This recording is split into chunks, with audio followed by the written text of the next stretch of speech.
굿모닝 행정학 진행하는 여러분의 영디 주영입니다. 자, 우리 오늘 국회직 8급 문제 23년 문제죠. 제가 다음 주에 24년 문제도 풀려고 합니다. 우리 오늘 23년 국회직 8급 문제 마지막 21번부터 25번까지 들어가려고 해요. 일단 여러 가지 연기준 예산제도부터 해서 지금 보시는 공익 뒤에 있는 교육원의 교육훈련, 우리나라 예산제도 대표관료제까지 일반 행정직에서도 뭐 당연히 출제될 수 있는 너무 중요한 주제들로 마지막 문제들이 구성이 되어 있어서요. 공부하시기 되게 좋을 것 같습니다. 자, 21번부터 들어가 보도록 할게요.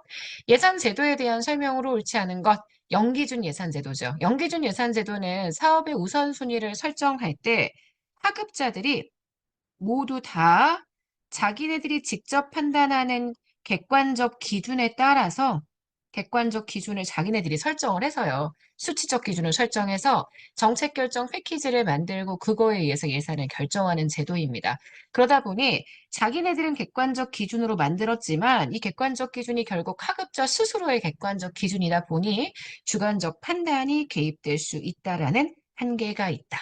그러니까 객관적 기준이라는 표현과 주관적 판단이라는 표현 헷갈리시면 안 되는데 기준이 결국 개별적인 기준으로 설정이 되기 때문에 알아서 하급자들이 스스로의 기준을 설정하는 거기 때문에 그에 대한 주관적 판단이 개입될 여지가 있다. 이렇게 해석해 주시면 됩니다. 1번 맞고요. 과거 연도의 예산 지출을 고려하지 않죠.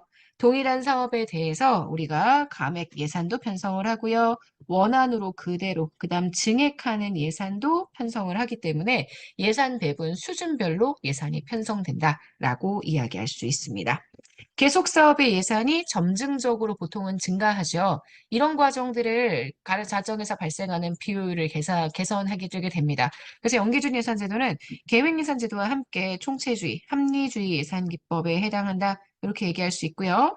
5번입니다. 인건비나 임대료 등의 경직성 경비의 비중이 높은 사업이라고 한다면 연기준 예산제도가 보통 사용하는 제로 베이스의 기준, 적용해서 세부 사업을 평가하기가 힘들기 때문에 이런 경직성 경비의 비중이 높은 경우에는 효과적이지 못하다라고 얘기할 수 있겠죠. 문제의 정답이 되는 건 5번입니다. 자, 22번입니다. 공익에 대한 설명으로 옳지 않은 것. 공익의 실체설과 과정설 아마 다 알고 계실 거고요. 다만 이 문제에서는 뭐 상징적 수사로 간주했다 또는 기초주의에 대한 인식이 있다 뭐 이렇게 표현을 하는 좀 특이한 단어들이 들어가서 여러분들이 헷갈려 하실 것 같은데 그렇게 헷갈리지 않습니다. 그래서 여러분들이 요거 볼 때는 제가 어떻게 해석을 하는지 잘 보셔야 해요. 일단 공익에 대한 내용. 행정의 정당성과 통합성을 확보하기 위한 상징적 수사로 상징적인 그냥 표현으로서 인식한다라는 비판은 누가 하는 거냐면 공익의 실체설이 그렇잖아요. 공익의 실체설이 뭔가 공익의 실체가 있다. 하지만 이거는 그냥 행정이 왜 정당성이 있어야 하는지, 행정이 왜 통합성을 확보해야 하는지 이런 것들을 설명하기 위한 마치 상징적인 표현처럼 설명하는 거고 실질적인 실체는 존재하지 않는다. 그래서 공익의 실체설을 과정설이 비판하는 과정에서 등장하는 표현이라고 볼 수 있습니다. 그래서 1번, 요거는 현재 틀린 선지고요. 이 두 개를 바꿔줘야 돼요. 자, 2번입니다. 적법한 절차를 준수해서 공익을 보장할 수 있다. 사익의 합으로 공익을 설명하는 공익의 과정설에 가까운 표현이고요. 기초주의적인 인식이라고 표현을 했는데 제가 해설지에도 기초주의에 대한 이야기를 썼지만 이게 뭔가 도덕적인 규범, 도덕적인 보편성, 진리의 기준 이런 것들이 있다라고 인정하는 인식을 우리가 기초주의라고 표현을 합니다. 이런 인식은 공익의 실체설에 가까운 인식입니다. 그래서 아마 이런 표현들, 상징적 수사, 기초주의 이런 단어들을 들어본 적이 없어서 좀 헷갈리셨을 것 같아요. 4번, 개인적으로 진짜 좋은 선지라고 생각하는데 공공재의 존재나 공유지의 비극 문제, 이거 다 시장 실패죠. 아시겠지만 시장 실패는 시장이 원래 어떤 공간이냐면 사익 플러스 사익을 하면 이걸로 자연스럽게 공익을 달성할 수 있는 그러한 시장입니다. 근데 그 시장이 실패하는 거죠. 결국 개인의 사익 추구는 공익 달성을 할 수가 없다. 그러니까 정부가 나서서 우리가 알지 못하는 무언가의 공익 혹은 구성원 전체의 이익을 보편적으로 만들어줄 수 있는 공익을 따로 추구해야 한다. 정부가 적극적인 역할이 필요하다라고 생각하는 게 공익의 실체설인데요. 공공지의 존재나 공유지의 비극 문제는 시장의 실패, 그러니까 시장 실패를 해결하기 위한 목적으로 정부의 개입이 필요하다. 그러면 공익의 실체설 근거가 될 수 있습니다. 5번입니다. 다원적 민주주의에 나타난 이익 집단들 간의 상호 조정 과정으로 정책을 결정하는 건 공익의 과정설에 해당하는 내용입니다. 그래서 문제에서는 옳지 않은 선지 골라달라고 이야기했고요. 옳지 않은 선지는 지금 보시는 것처럼 1번 됩니다. 자, 23번으로 들어갈게요.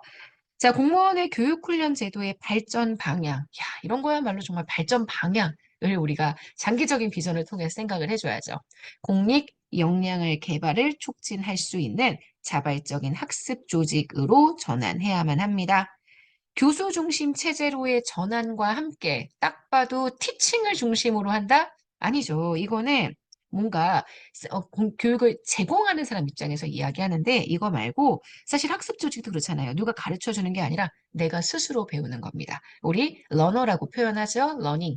학습자의 입장에서 학습을 하는 과정의 입장에서 배우는 입장에서의 무언가 중심이 되는 체제. 그 다음 현장 체험식의 교육 훈련이 필요하다. 이건 맞습니다. 그래서 앞에 부분 우리가 여기 설명하는 이 부분이 틀린 선지가 되기 때문에요. 이번은 X가 되고요. 직무 수행의 전문성을 높이기 위해서 분야별 전문 교육도 강화해야 할 거고요. 교육 훈련에 대한 다면적인 평가를 통해 교육의 효과성, 환류 체제를 확립해서 다면적 평가 필요하죠. 그리고 다양한 효과성에 대한 평가나 환류의 체제 필요하죠. 공무원 교육훈련 제도의 발전 방향으로 맞는 내용이 될 거고요. 교육훈련에 대한 저항이 분명히 있습니다. 그래서 이 저항을 최대한 줄여야 해요. 그래서 교육훈련을 수립할 때 훈련 대상자, 관리자, 감독자 이들의 의견이 충분히 반영될 수 있도록 해줘야 한다. 그래서 문제의 정답이 되는 건 2번입니다. 사실 아주 매끄럽게 야 정말 그 문장이 너무 좋다 이런 건 아닌데 자발적인 학습 조직 그리고 배우는 입장에서의 체제, 수요자 중심의 학습 체제 이런 것들이 강조가 되어야 한다는 요점은 꼭 기억을 해주고 넘어가세요. 자, 24번입니다. 자, 우리나라 예산제도에 대한 설명으로 옳지 않은 것. 자, 예산제도에 대한 설명으로 내용 한번 보도록 하겠습니다. 국회법에 따르면 예결특위는 소관 상임위원회의 예비심사 내용을 존중해야 합니다. 맞습니다. 소관 상임위원회에서 제출한 각감한 세출 예산의 각한 금액을 증가시키거나 세비목을 설치한다. 자, 이럴 때는 상임위원회의 결정을 상임위원회가 삭감한 내용을 다시 예결특위가 올리는 거기 때문에 부활시키는 거기 때문에 이 과정에서는 소관 상임위원회의 동의를 반드시 받아야 합니다. 2번입니다. 국가재정법에 따르면 기획재정부 장관은 예산 배정 요구서에 따라 분기별 예산 배정 계획을 작성해야 하고 국무회의의 심의를 거쳐 대통령 승인을 얻은 후에 배정을 해주게 되죠. 그래서 지금 보시는 요거 분기별 예산 배정 이루어진다 제가 강조드렸고요. 예산의 배정 계획은 국무회의 심의, 대통령 승인이 나타나야 한다. 요 얘기도 했었죠. 그래서 요거 맞는 선지입니다. 예산 편성, 예산 심의 및 의결, 회계연도 1년 전에 이루어지고요. 예산 집행, 그 다음 예산 결산은 회계연도 1년 후에 이루어집니다. 그래서 우리나라의 예산 주기는 1년이 아니라 3년이고요. 1년은 회계연도를 설명하는 표현이죠. 4번입니다. 국가재정 운용계획은 단연간의 재정 수요와 가용 재원을 예측해서 거시적 관점에서의 기획과 예산을 연계함으로써 합리적으로 예산을 자원을 배분하기 위한 연동계획, 5년 단위의 국가재정 운용계획을 수립해서 5년 매번 연동해서 계획을 수립해 주게 되죠. 그래서 국가재정 운용계획이 장기적, 중장기적인 예산제도 계획에 현재 형성에 도움을 준다라고 보셔야 합니다. 예산이 효력을 가는 일정 기간에 우리가 회계 연도라고 표현을 합니다. 문제의 정답이 되는 틀린 선지는 3번이죠. 자, 25번 마지막 문제입니다. 대표관료제에 대한 설명을 옳지 않은 것 아시겠지만 대표관료제는 사회적 약자 출신이 실제 사회적인 약자를 대표하는 역할을 할 수 있다라는 그러한 논리에 의해서 관료의 충원에 필요하다라고 얘기하는 제도입니다. 개인의 출신이나 성장 배경, 사회화 과정 이런 것들에 때문에 이런 학습의 과정들이 개인에게 주관적 책무성을 형성시킨다고 보고요. 그러니까 그래서 내가 성장한 배경의 입장을 대변하는 관료가 될 수 있다. 이게 기본적인 전제입니다. 대표 관료제는 현대사회의 구조적 문제로 인한 기회의 불평등을 해소하고자 하는 노력이고요. 소극적으로 대표를 뽑아주면은요. 인구 비례에 맞게끔 대표를 뽑아주면 그들이 자기네 집단의 입장을 적극적으로 대표할 수 있다. 이게 기본 가정입니다. 바로 이런 기본적인 가정을 할 수 있는 이유는요. 바로 이렇게 학습 과정을 통해 주관적인 책무성이 형성됐다고 보았기 때문입니다. 그래서 3번 맞는 선지고요. 대표 관료제는 실적주의 원칙을 위반하죠. 실적주의가 가지고 있는 한계를 해결하기 위해 대표 관료제가 등장을 했는데 이 대표 관료제는 실적주의가 가지고 있는 원칙을 현재 침해하게 됩니다. 마찬가지로 능력을 통해서 사람을 선발하는 제도는 아니기 때문에 능률성을 제고한다는 표현도 틀린 선지가 되겠네요. 5번입니다. 정부 관료 증원에 있어서 다양한 집단들을 참여시킵니다. 정부 관료제에 다양한 집단의 의견을 반영하는 민주화에 기여할 수 있습니다. 맞습니다.